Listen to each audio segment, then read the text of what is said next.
আমি এটাই রিকোয়েস্ট করবো আমাদের ফ্যান্সদেরকে, 2-4টা ম্যাচ খারাপ হলে যাতে আমাদের মানে কোনো প্লেয়ারের সাথে, যেরকম লিটন বা শান্ত বা আমি, যখনই আমরা খারাপ খেলি আমাদের সাথে আপনারা অনেক মানে নিউজ বা ইয়ে করে আমাদেরকে অনেক মাথায় উঠান আবার নামান, তো এমন না করে আমাদের সাথে আর একটু নাইসলি ট্রিট করা উচিত। বিকজ অফ খেলতে নামলেই সেরাটা দিয়ে চেষ্টা করি অল দ্য টাইম, সবাই, ইচ অ্যান্ড এভরি ওয়ান টিমের।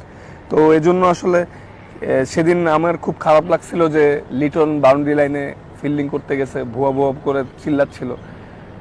তো কারে ভুয়া বলছে না, আপনাদেরই দেশের প্লেয়ার, বাংলাদেশ টিমের প্লেয়ার।